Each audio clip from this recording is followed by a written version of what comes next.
Good afternoon, Louisiana, and welcome to another edition of Bayou Bets for Monday, January the 9th. Zach Ewing with Spencer the Guru and Jim Derry here to talk you through the national championship game. TCU versus Georgia is tonight. We've also got NFL playoffs set and a Saints season finale to talk about. Lots of things to get to. Pelicans, LSU basketball, all of that coming up. Before we get started, remind you we are brought to you by Caesar Sportsbook. You can get a cool deal, at LSU 3-poster set by going to lsuposter.com. If you're a new Caesars user, sign up for an account, place a minimum of a $10 bet. Could be on the championship game tonight, could be on Joe Burrow and the Bengals next Sunday, could be on anything in between, at least $10, and you get to pick out 3 commemorative LSU posters that we will deliver right to your home. So lsuposter.com. And with that said, we'll get going. I guess we'll start with tonight's game, guys. I know we got a lot to get to with the NFL, but the national championship tonight, TCU-Georgia. I have to say, the matchup is not great, and I think I've been pretty clear with you, Jim, that I think Georgia's going to cover. But I am happy to see somebody different in this game. We haven't seen that in a long time. If you say so. I know you don't like that, but you'd rather see Alabama play Georgia every game. But I'd rather see the two best teams play each other. It's not happening this year. The two best teams have to get there, though. They have to earn their way there, which did not happen. Anyway, TCU just feels like an outsider. I mean, LSU made it in 2019. Look, LSU is not a college football outsider, not in modern times. No one will tell you that. They're one of the blue bloods. Clemson, Alabama, Georgia, Ohio State, Oklahoma. These teams are in it all the time. So finally, we get to see TCU. They made it. Interesting line movement up from 12.5 to 13.5 today. There was a big bet, I believe at BetMGM, $550,000 on Georgia to cover at 12.5, and that's pushed the number up everywhere. Mattress Mac Spencer has $1 million bet on TCU the other way, and so lots of big money rolling around. The game's from LA tonight. What do you make of this? Because I think you're on the fence. Yeah, I'm more on the Georgia side, but now that it's a 13.5, I'd consider taking TCU at the points. I mean, Mattress Mac, man, he's one of those Astros bets. You know, he's he might know something, but no, I'm still on the Georgia side. I mean, I hate to say it, but I think TCU's in it probably lose by. I have it as 2 touchdowns. I feel like they're going to lose by like 14, 15, 16, somewhere in there. So I do think they lose by double digits, but I think they keep it a lot closer than Jim's thinking. I know in our final Jeopardy, he has this being a blowout. It is going to be a blowout. If you're picking Georgia to win, which you are, if you're picking them to cover, you're picking a blowout. Kyle loves TCU plus 13.5, Jim. Well, that makes me feel even better than I felt before. I mean, I felt terrible before. I mean, then I was starting to feel good. Now I feel great about it. If Kyle likes TCU, Kyle and Mattress Mac. Look, that's a great combination. You say Mattress Mac knows something. What Mattress Mac knows is how to sell mattresses. Joking. No. I'm saying Spencer said that. What Mattress Mac knows is how to bet ever. Yeah, he knows how to sell mattresses and to use sports betting as insurance is what he knows, which is exactly what he's doing, and it's smart. But I don't think it means anything as far as the game goes. It is interesting though. I mean, I do think you're right, Jim. There's a chance this touches 14 before kickoff, and if you want to bet TCU. You wait until I don't know if it'll actually get to 14 since that's that key number, but certainly not going to go back down. So if you want to wait to Georgia, it started at 14.5, so it's not like it's uncharted waters, unprecedented. You know, so I think it does hit 14 actually right before game time. Duncan called me. He's got a big parlay, money line parlay, and except for Georgia, the spread zone there, and he asked me how to hedge it, and I told him to wait until right before kickoff. He's going to get 14. Yeah, and Spencer, I believe you have a parlay riding on Georgia tonight, minus 12.5.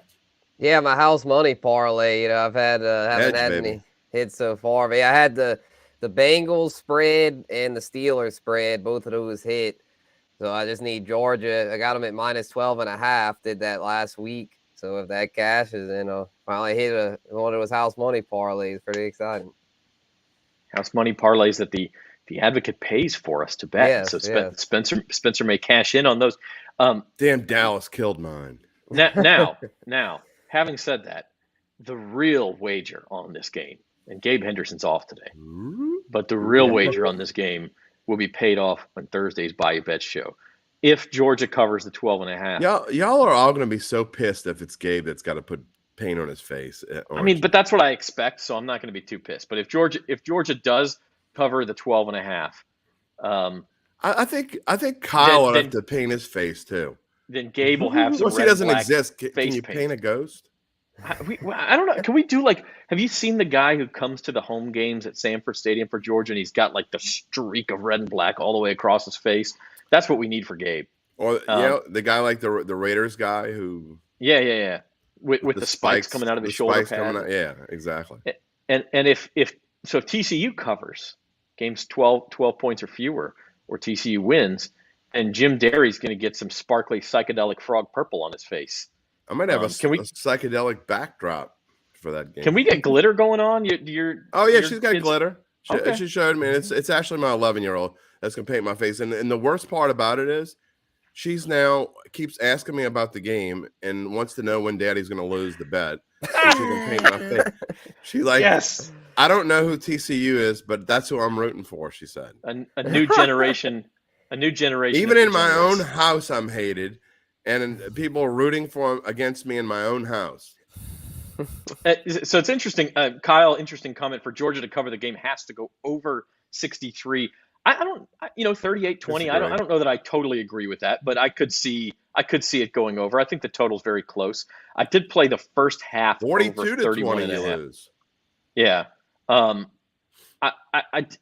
did play the first half over 31 and a half. It does feel like we're going to see a couple big plays from both sides early, and maybe you get to 14-14 before Georgia's offensive and defensive lines kind of establish control. I will say my bookie friend who has done pretty well with college football this year said the bet of the game is Georgia over 20 and a half in the first half. Okay. I like 31 and a half total. I think TCU, if they do get up to into the 20s, a lot of that's going to come early. And then Georgia's defensive line may start to overwhelm them a little bit. But we'll see. We do have predictions coming later in the show. I have Gabe's. Zoe will come on and give hers, and we'll roll from there. TCU will score at least 28. Okay. You know what? Stop licking the frogs, Kyle. Kyle, in all seriousness, if you like that is a bet you can make. Go find an alternate team total, and you can get paid off a lot better than the spread. If you're not sure they're going to win the game or whatever, you go find over 27.5 team total, and you could get paid off pretty handsomely if that's what you believe. So we will circle back to the college football playoff championship game, give our predictions later in the show. We do want to pivot to the NFL for a few minutes here. Panthers Saints, Jim, I got to hand it to you. Nostradamus over there called the Eddie Pinheiro last-second field goal to win for the Panthers. Not just the Panthers win. You called the method of victory. It was karma. I mean, you had to think of what was the way that karma was going to handle these Saints. And it had to be a last-second game-winning field goal was the only way. It was the perfect ending for karma. And so that's what I was thinking. The Saints didn't deserve to have a happy ending. So that's the perfect way to finish. And it was. And I had my hands raised in the air. Thank God we didn't have a tie or I'll lose both overs. I was just rooting for no tie. I didn't care who won. I push back against the idea that NFL teams get what they deserve when you look at what happened to the New England Patriots over the last 20 years. Because I don't think anyone would say they deserved 6 Super Bowl trophies, whatever they have.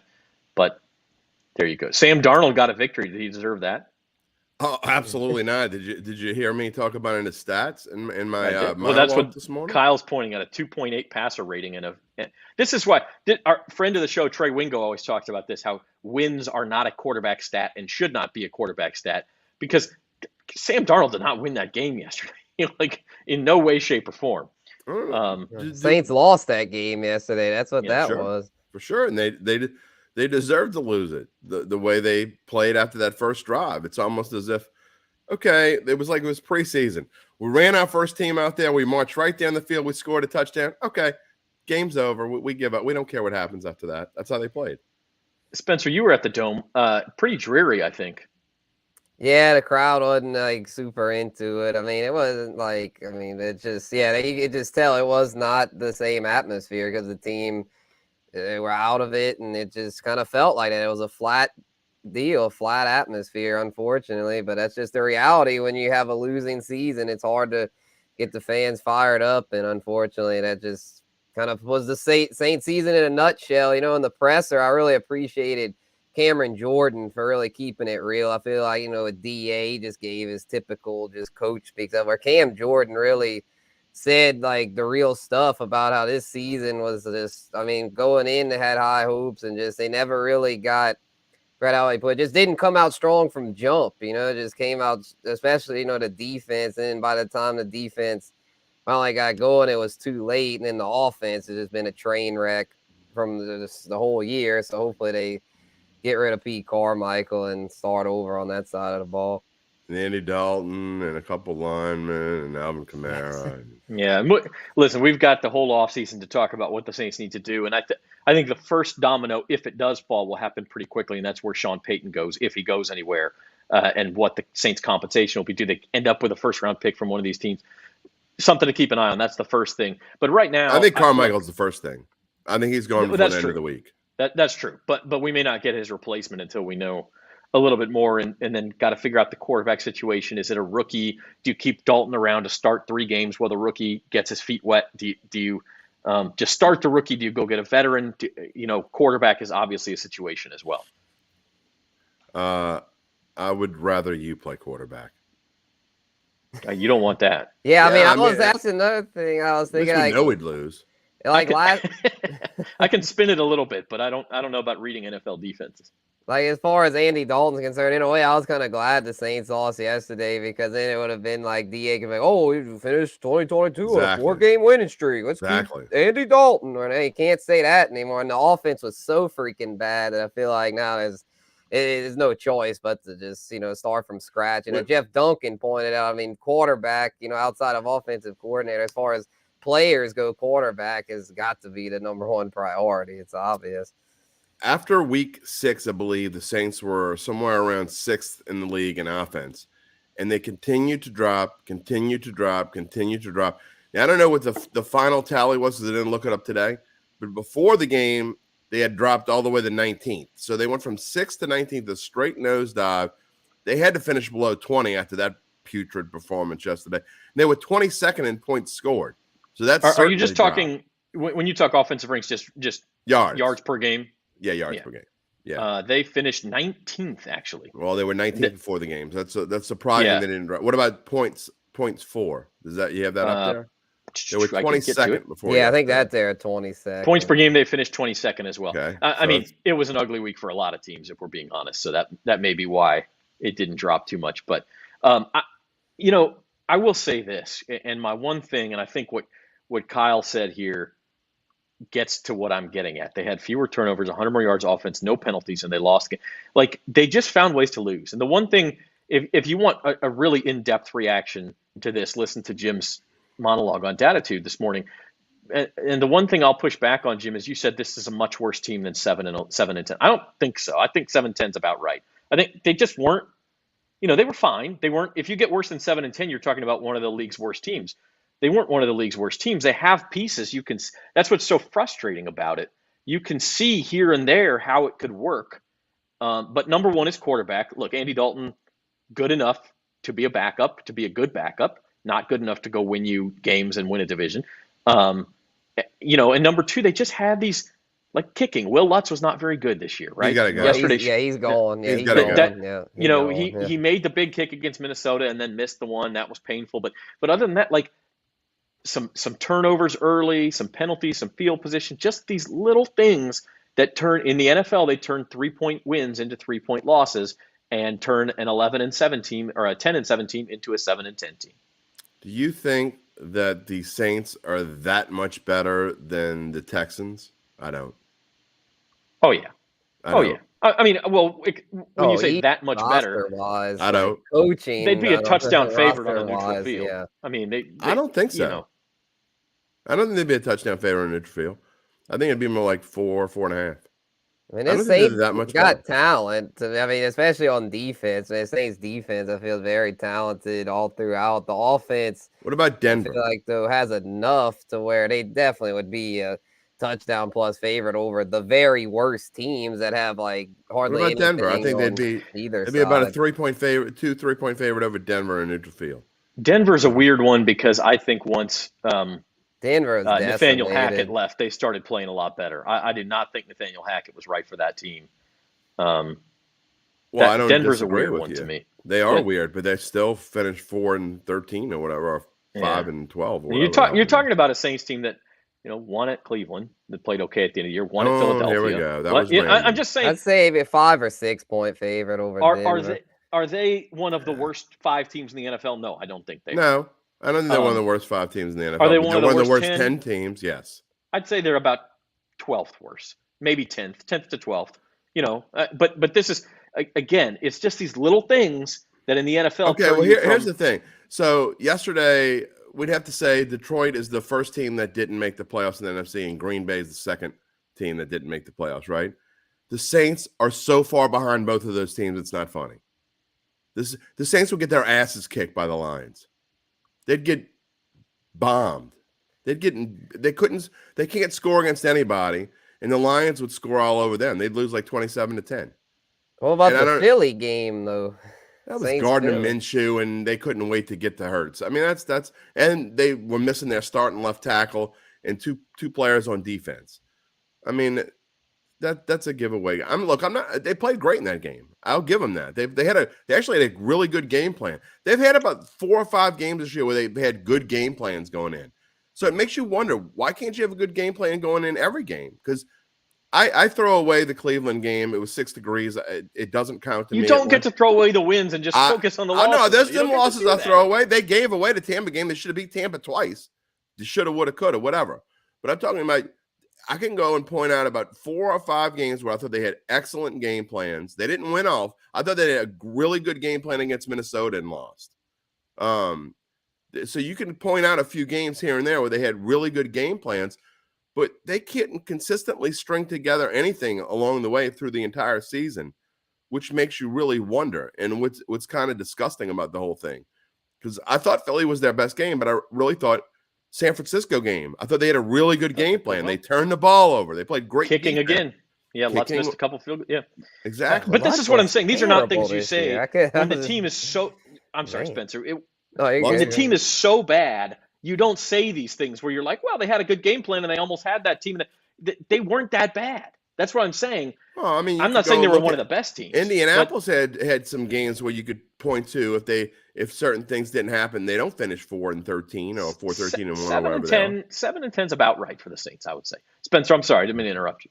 Oh, that's all good. Yeah, as far as like, the teams like Indy, Indy's one of those really bad ones. Houston, like, they get the brakes beat off them a lot more than the Saints. Like, I mean, like Cam Jordan was saying, like every game was pretty much close. It wasn't an excuse though. He should have found ways to win those. And then it was like he was really frustrated about yesterday because he was like, we should have beat the brakes off that team. Carolina, because they should have, but they didn't. And so he was just, his message is just kind of like, use this as fuel, let it burn, let it sink in. So hopefully he can instill that leadership onto the rest of the team, because it's like, I feel like, because I was not at all impressed by Andy Dalton. I think he's on his way out. I think he was just ready to get the hell out of there. Where Cam, though, Cam's got unfinished business. And the defense, I mean, the past 6 weeks, I was looking at the trends. Every Saints game went under for the total, and that's because the defense really found something down the stretch. I feel like the Saints defense is legit, so now they've just got to get the offensive side right, and next year they could get back in the wild card race, and maybe the division. I mean, the division stinks, especially if Brady leaves. Spencer, the problem with that is the D-line's getting older. They have to make changes there as well. I'm not so sure how much more Demario Davis has in him. The defensive line the defensive backfield has been just fine. But I'm worried about the defensive line. They're going to need to make some changes. And I think you saw Marcus Davenport play his last game as a Saint yesterday. That's just my opinion. Oh, yeah, he's got to go. Yeah, Carl Granderson, though, has been good. He'll be the starter. I would think opposite Cam, and hopefully Peyton Turner. We can finally get something out of him. Yeah, but he's a first-round pick, and he's done nothing. They definitely need him to step up next year. I mean, he's the new Michael Thomas. Oh, Except man, Michael don't Thomas say actually that. did something. I mean, Right, yeah, Peyton Turner's done That's true. nothing. So, I mean, Good point. Davenport, good riddance. Let him go, especially after yesterday's incident. That was kind of slap to the head. Like the nail in the coffin, I'd say. Will Lutz, got to get a new kicker. I mean, Lutz, he had a good new run, kicker, a new defensive end, maybe another linebacker, 2 offensive linemen, at least 1 running back, another receiver. Besides that, they're just fine. And they got plenty of cap space and draft capital. So there you go. Oh yeah, plenty of draft cap. No, it's not. It's not a Peyton great could net situation. him a lot of draft capital. And we will we'll continue to talk about it for the next several months leading into free agency and draft. Really? The schedule is not good next year. I will say that. I mean, they do have an opportunity for a turnaround. You look at these teams every year in the NFL, like Seattle this year, where you go, oh, that team was terrible last year and they're in cap hell and they can't possibly get any better. And then you look, wait a minute, they're not that bad. They're the same team that made the playoffs 2 years ago. Anyway. Yeah, I think an angel stuck their arm up Geno's butt and did something, because I don't know what happened with him. Contract year. He'll turn back into Geno starting next week, probably. You're watching Bayou Bets here on bet.nola.com. Zach, Spencer, and Jim with you. We're talking a little NFL. Speaking of dreary, like the Saints. Oh, I thought you were going to say, speaking of Geno's butt. I'm like, where are you going to go with that? No, that was your comment. Okay. I do not, like, we have a wild card slate for next weekend, and the playoffs usually excite me and everything. This weekend's wild card games suck. Am I wrong in that? No, you're not. They really aren't very exciting. For one thing, and we'll show the games here, all 6 games are rematches from the regular season, which you usually get a few because you play so many teams in your own conference anyway, but all 6 of them are. Giants Vikings pretty good. Giants Vikings might be the best. Cowboys Bucks. I'm interested in that Monday. game. It's not until Monday, but Tampa Bay. Now, the first half of the Atlanta game, say what you want, that wasn't a real competitive game. They looked very good against Carolina. I thought that was the best game they'd played in months 2 weeks ago against Carolina. Are they a live dog? I don't know. Oh, absolutely. I think the Cowboys are overrated, and I don't think they're any good at all. They've been playing terrible. I mean, they had one good game against the Eagles, and that was also against Gardner Minshew, who played well in that one game. But their defense hasn't played that well. They don't impress me at all, and they got stuffed by Washington yesterday when they were playing to win. So I think Tampa Bay is absolutely a live dog, and I think I got to go into analytics. I could change my mind tomorrow, but I think Tampa Bay is going to win that game. Yeah, I'm kind of with you there. I think Tom Brady, now that means he'd go to either Philadelphia or San Francisco next week, and that'll probably be that. But I do think he's got one more playoff win in him. Spencer, what's your take on the NFC games here? Yeah, I think that Cowboys-Bucks game is definitely the most interesting. I'm gonna say the Cowboys get it done though, because I feel like everyone's writing them off now. I know Dak struggled, but that Bucks team, that Bucks team. Oh, you're doomed now. Man. You're doomed now. Kyle just picked the Cowboys. I mean, yeah, I've been trashing the Cowboys all year. I've been saying when you were high on the Cowboys, Jim, I was not on them. So now that you're on, I'm gonna go on them now. I'm gonna flip flop and think they get it done. Finally get a playoff win. Mike McCarthy. I know he's not the best. I've been high on the Giants. Tampa stinks, man. Tampa is not good. I don't see them winning a playoff game.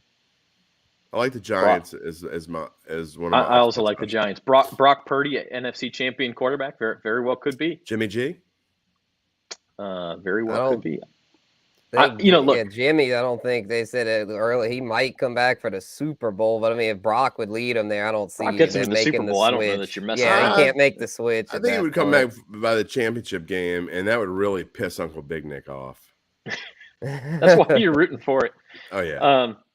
Yeah, I don't know. It's if they start Jimmy G, I don't think you have to worry about that. I mean, if they go this far with Purdy, they've got to ride it. They got to ride it out. Ride it or riot. That's the motto here for 49ers fans. If they don't ride it, Uncle Big Nick will riot. AFC wild card round. Chargers open as 2.5-point favorites, down to 1 suddenly. Bengals going the other way. That opened at 5 and is up to 6.5. I think there's still some question. If Lamar Jackson plays, you're going to see that line pop down a couple points to maybe 4.5. But there's still some question there. Yeah, I don't like any of the dogs on this side. I certainly don't like the Dolphins or Ravens. I think the Bills might be the easiest bet of the week. especially if Tua doesn't start, that line's going to go up, and that's why I'd bet it now because I got a feeling he's not going to play. But even if he does, I don't know how effective he's going to be after having time off. And I haven't looked at the weather in Buffalo for next weekend yet, but I think that's probably going to be one of my plays of the week. Is I think the Bills going to win by 30. I think if Tua plays, that line goes down to maybe 8.5. But please, I don't think he's going to play. I actually don't think it's going to go down. I kind of think Jerry? it's kind of built in. So I don't think it's going to go down much. It might go down to 10. I don't see single digits. See, I was going to say I think Tua not playing is built into that line. Because just a couple weeks ago when he played, the Dolphins played at Buffalo and it was only 7.5. So what usually happens though, Zach, is when if Tua were to get announced that he wasn't playing, it would skyrocket up like quickly, and then it would come back down a little bit. That's how those usually happen. So the sharp bettors already know or think they know. I mean, I don't. I mean, I get a sense that he's not playing, but I think the sharps also get a sense that he's not playing. Hence why the line is what it is. They're not going to open it at 9.5.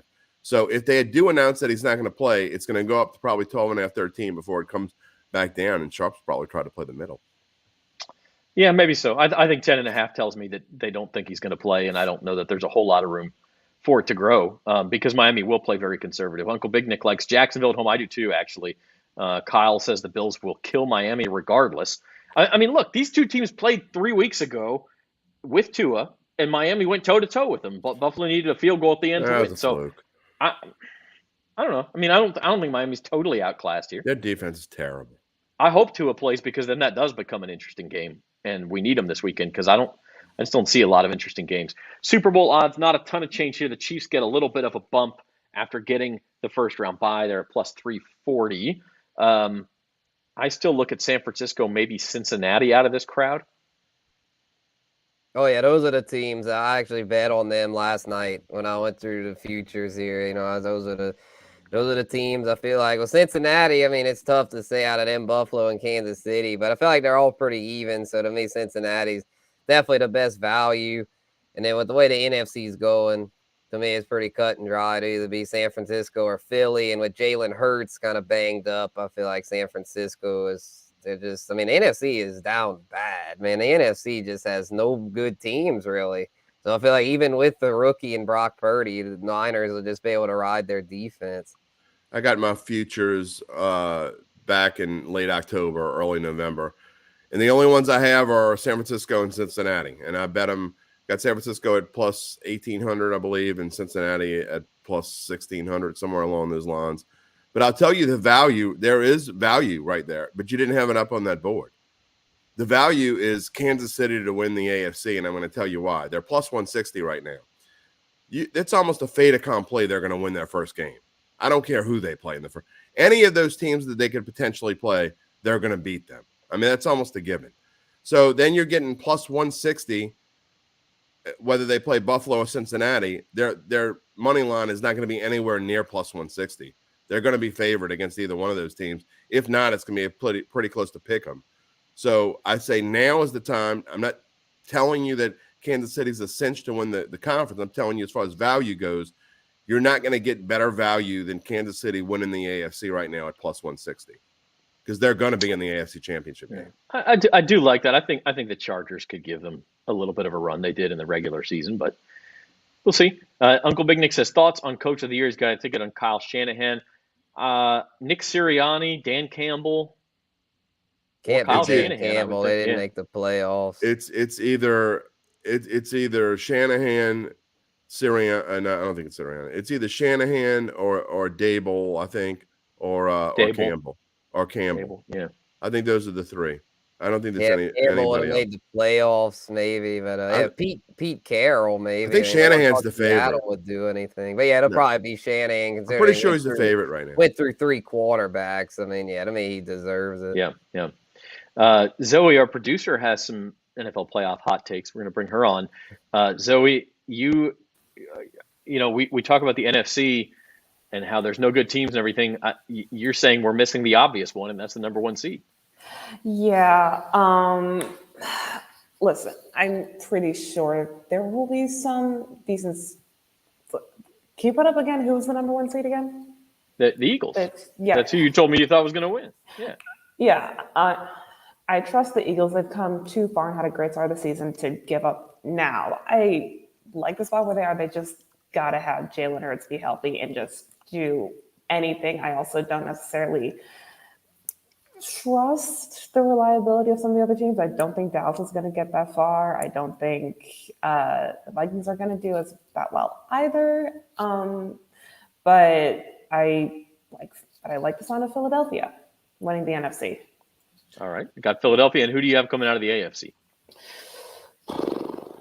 I think the Chiefs would be the obvious choice, but I honestly think it's the Bills. They've went through a lot the past week, and I think that's an uncontrollable that people underestimate. Going through a trauma together and bonding after that, I think the trajectory of the season has changed a little bit to, okay, we're going to win the AFC and we're going to go to the Super Bowl, to we're going to win the Super Bowl and go all the way for DeMar, our fallen brother. People, I think, underestimate that, so I'm pretty sure it's going to be the Bills versus the Eagles. Okay. I think that the Eagles are way too banged up to make a run. I also think that Jalen Hurts. I think what you saw yesterday is what you're going to see from Jalen Hurts the rest of the year. You're taking away his legs from him, and that's a problem because that offense counts on his legs, especially with a banged up offensive line. I don't see. I just think they're going to have a lot of trouble with a San Francisco or maybe not anyone else in the NFC. I'm not sure that anyone else in the NFC can beat them, but man, I don't know. I think those legs of Jalen Hurts are going to be a problem missing them. I will say there's two wild cards here for Philly. And by the way, Uncle Big Nick just gave best hair on the show to Zoe. Sorry, Spencer, you've been usurped. I concede. Look, you can see two wild cards for Philly. One is they basically had at least half a game off yesterday. I don't think they played their starters very much. They get the bye week. Does Lane Johnson come back? So maybe. Is there an increased health on the offensive line, and does Jalen Hurts maybe get a little spring in his step back? And then the other one would be, and Jim, you and I both like the Giants to beat the Vikings. If that happens, then instead of playing Tampa Bay or Dallas, Philly gets the Giants. That's right. And that's a big leg up to get to the NFC Championship game. Then you've got it at home. Then you do have a chance. That would be fun. Yeah, so I do think Philly's got a pathway forward here, but they got to get healthy. Lane Johnson, Jalen Hurts. And then, I think it's a big help to them if the Giants beat Minnesota, which I think is very possible. The Eagles, look, the Giants looked fine against them yesterday. The first time those two teams played, the Giants got killed. By the way, Kirk Cousins is playing at 3:30 on Sunday, not playing at noon. So we know what that means. CD Deuce is not that good. No, he's not. What Saints is he crying about now? I can't even read that. I think, CD Deuce, he'll come back. We got to quit acting like this guy's an all-pro. He's not. He's a bum. He's fine. He's a solid starter. He's an average starter in the NFL. He's we got to quit acting like he's an all-pro. Oh, y'all heard about his comments today? No, I didn't. Oh, yeah, he was saying he was basically acting like the Saints didn't have any good players when he was there. He's like, man, it feels great to actually play with some ballers at the Eagles. I was like, dude, you're just a troll. Another reason to root for the Eagles to lose in their first playoff game. Well, we'll see. He may become this year's Eli Apple, who Saints fans love to root against. Yeah. Well, Eli Apple was on a team they were rooting for. So. Eli Apple's really a bum. I mean, CD Deuce is just kind of a average whatever. I mean, Eli Apple's a bum, like truly a bum. That guy, I wouldn't want that guy on any team that I wanted. Kyle, go back and look at the film of those picks. So many times he's just sitting there playing center field, and it's the defensive line gets. Maybe that's what he meant. Is he still bitching about the trade that the Saints made? I didn't really like the trade. How many times do we have to How many times do we have to say the same thing? He wasn't going to play for the. I mean, I hate revisiting the same. I mean, people don't listen. Open your ears, okay? He wasn't going to play for the Saints. He didn't want anything to do with the Saints. He would have been a locker room malcontent, and it would have been way worse keeping him. Get whatever you can for him, and that's what they did. He wasn't going to play here. Yeah, I'm better. I feel better now. I just wish they could have gotten a 3rd-round pick instead of a 5th-round pick. That's all. You get what you can get. They might have gone back and forth. it wasn't a great trade, but it's certainly, if you list the problems this franchise has, talking about the Saints, it's not in the top 10. It's Agreed. whatever. And by the way, I think Kyle was also talking about running backs. We have any? I mean, but they Mark don't matter Ingram, that but he's much. hurt. They don't matter that He's much. You can gone. plug in running backs. They'll I draft don't disagree with that. Tajay Spears. They'll just draft Tajay Ooh, Spears. that would be nice. That'll solve it. Yeah, That's It's not a we'll joke. see. I would love to see Tajay Spears in. No, I'm serious. I'd the love problem it is too. the problem with Tajay Spears is I think he has moved his draft stock up so high. It was 5th round about 5 weeks ago. Then I was hearing 3rd round, and I think by draft time he may be 2nd round. And the Saints and are you using a can't use 2nd round pick on him? Yeah, they cannot use their first pick of their draft on Tajay Spears. As much as I would love for Tajay Spears to come here, I don't. Yeah. You just can't. They They need a lot more than a running back. Yes, exactly. The other New Orleans team having its own set of issues, the Pelicans, without Zion Williamson, without Brandon Ingram again tonight, 1.5-point dogs in Washington. This is just one of those situations, and Zoe, we'll let you go first here. This is just one of the situations you just got to survive the next couple of weeks without losing 6 in a row to where you get healthy. Yeah, I mean, with the Pelicans not having their 3 main scorers, I can't even imagine what they're going to do against the Wizards of all people. And I think we all like to crap on the Wizards a little bit, but I can't watch the Pelicans only because they're not going to be the same team, and it's definitely a show. The next round of games will be, okay, you take away your biggest strengths. These are their biggest weaknesses that they can't just seem to dodge and fix. So it's just going to be an ugly bit of the season that's not going to be fun to watch. In some ways, though, guys, they're built for this because they are such a deep team. This feels like the type of game they can go win just so you can get through another week and get back to where you get Brandon Ingram back. I think it's important to win because if you look at, you talked about the 6 of 7 on the road, and I was talking about with Rod this morning. I think it's important for them to at least go 500-ish over the next 10 games or so, and so you got to win these kinds of games. You have to beat the teams you're supposed to beat because they have some brutal games coming up. You got to win this one, I think. Yeah, I like them tonight because they've got the depth and. The Wizards are without Bradley Beal, who was their top scorer, and CJ should be back. So that's one of the Pels' top 3 scorers that'll be back. It was the Mavericks game; they were without all 3 of their big 3. Where CJ McCollum should be back. I believe he missed that game just due to maintenance, rest purposes. So I don't think he's dealing with an injury. So as long as he's good, and they'll have most of their depth tonight. So I think there's a chance they could get the W. Yeah, and the other good news is there's only 5 teams in the Western Conference that are better than 500 right now, and the Pelicans are one of them. And so as long as you just sort of tread water till you get these guys back, you should be fine. And then as Kyle says, you go on a run after the All-Star break. You just got to tread water till then. You can't can't lose 12 in a row. Yeah, you do have to realize though. Forget the All-Star break. It's kind of like baseball. I mean, just because that's not the midway point of the season. The midway point of the season is now. I think they're almost to game 41. I don't know. Next week, I think. Yeah. Okay, so next week they're almost to game 41. So the second half of the season is about to start. So you can forget. I hate that. As long as they do. No, you got anything in the first half is fine, but you got to start gearing up now. You got to start playing. And we remember how Willie Green really turned things around that second half of the season. I think now you got to start making that push a little bit.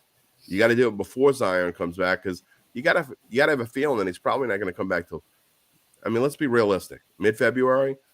I mean, and I'm not trying to be funny, but I mean, whenever he's gone out, he's never come back when he's supposed to come back. Well, and they did say that he will be reevaluated in 3 weeks. They did not say he will be out 3 weeks. So then you reevaluate and say, okay, now he's out 2 to 4 more weeks or whatever. Yeah. Right. He was, by the way, at shoot around the other day, he was taking free throws. I mean, it's not like he's immobile or anything like that. So I think that's a good sign that he's up and about and traveling with the team. Yeah.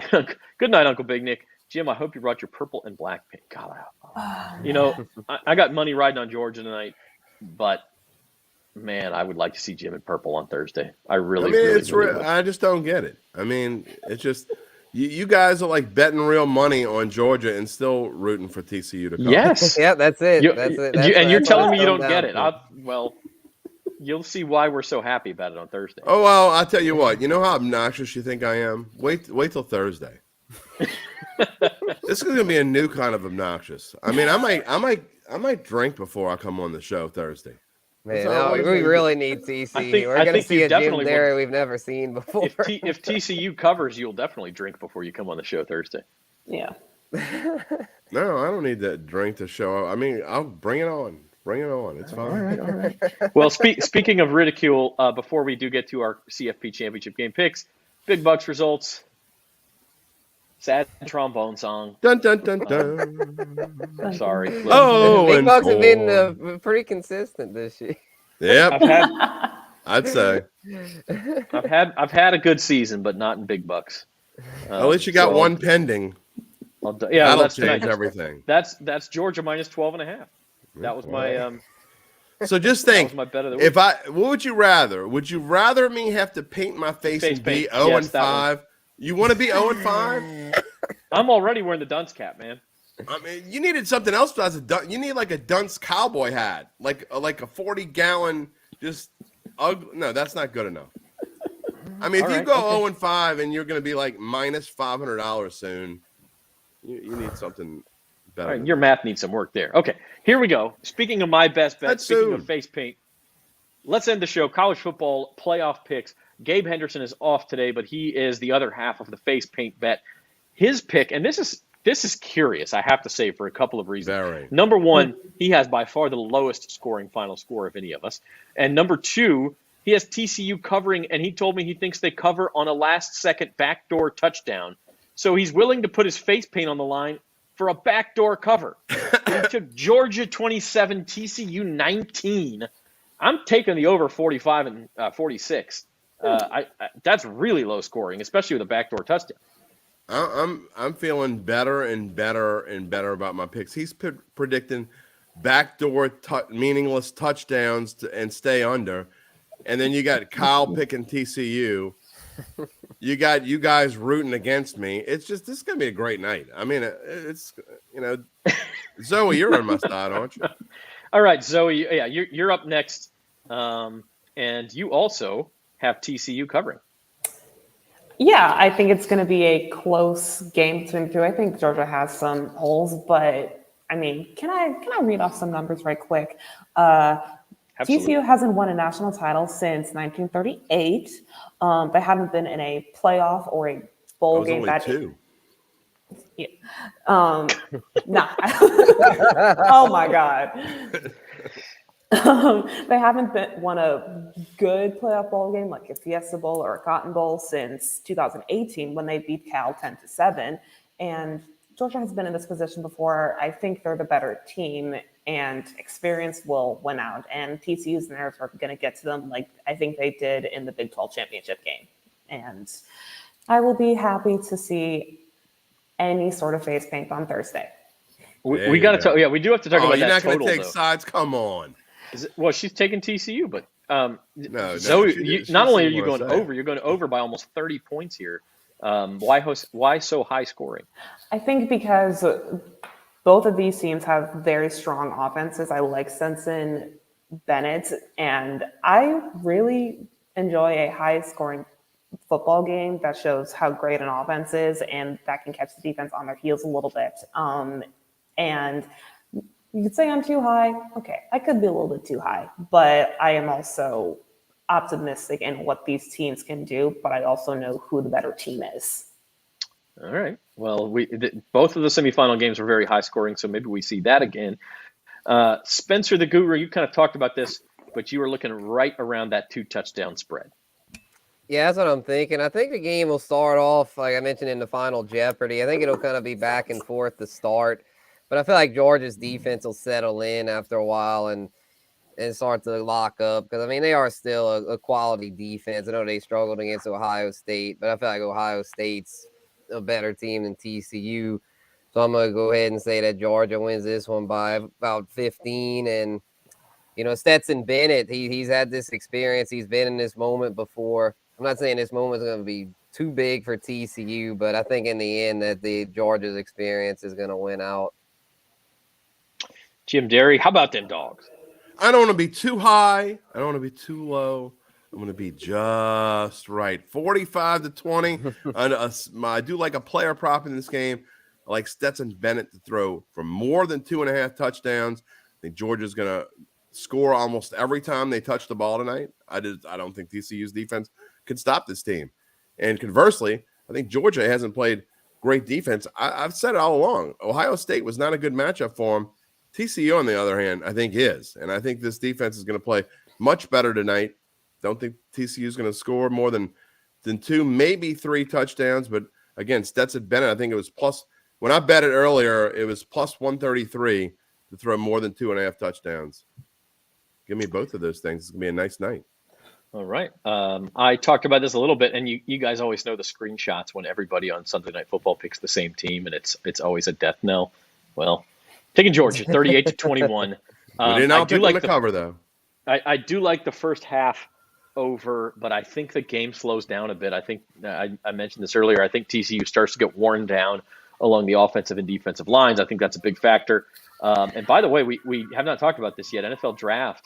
I think, if the Saints do end up drafting a quarterback, both quarterbacks in this game, Stetson Bennett and Max Duggan, are possibilities in that second or third round range where the Saints would have a pick. Could one of these guys be the guy? We've talked about him. Jake Hayner of Fresno State's another guy I really like.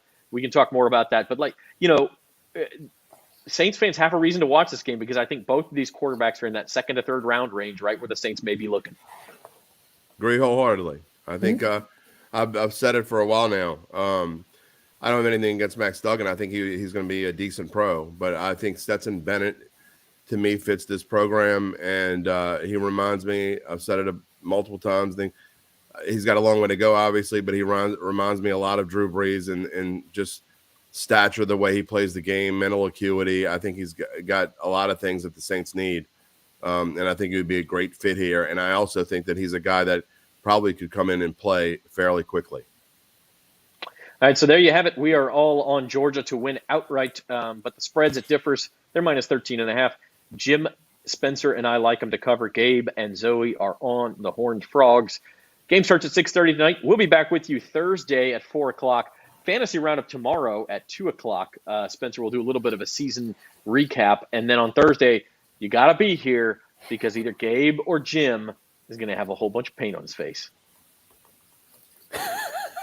And wait, Spencer, were you part of this? Yeah. Well, you're in Gabe's spot, so I did the alternate spread. So okay, Spencer did alternate 15 points, so he needs TCU. That's why he likes that 14. That's right. He's got to paint his face. So what was it again? How many? 15 or 15 and a half. 15. Yeah. 15. Well, you better get your paint ready too, pal. All right. Maybe Kyle can come over. Because I'm in the same game, not same game, the house money parlay. I have Georgia, so if Georgia covers, I won't be too mad. Maybe Kyle can come over and paint your face. Can you TikTok that for us? Oh, cute. Oh, my God. Please. Awesome. Please. Oh, man. He's on TCU, so he's going to get his painted too. I mean, it's only fair, we can do right? it together. And Po' Boys, don't forget Po' Boys. I already owe you a Po' Boy. He does own Po' Boy. Jacksonville wins the AFC South. I won enough money this week to cover that. It was a very nice weekend. Let's just say that. All right. Well, we will see what happens tonight. TCU and Georgia. We'll be back with you. Talk more NFL playoffs wild card weekend on Thursday. That face paint starts to get itchy after about 30 minutes, guys. So I feel bad for Gabe. By the end of that show, either you or Gabe is going to be. You're going to have to start smearing it and all that kind of stuff. I'm definitely drinking it. I got to do it. Not to mention, if there's glitter involved, be prepared for that to stay on you for the rest of the year. The rest of your life. I got girls. I got girls at home. I have glitter all over the place anyway. Wait, you owe Kyle a Po' Boy too? No. I didn't bet him. How many Po' Boys? You gotta go get some video proof that I bet you. I know I bet Spencer a Po' Boy. I think I saw it earlier today, going through a bunch of archive stuff. Is that why they have Kyle's back here? I'll pull it out and put it in the group chat, but I don't think any confirmation was made. So Kyle, honey, I don't think so. Check your memory. Okay, yeah, we'll see. All right. For our producer, Zoe Collins-Rath, for Spencer the Guru Urquhart and Jim Derry, I'm Zach Ewing. This has been Bayou Bets brought to you by Caesar Sportsbook. We'll be back with you tomorrow, 2 o'clock, Fantasy Roundup, and Thursday, 4 o'clock for Bayou Bets, face paint involved. See you then, everybody.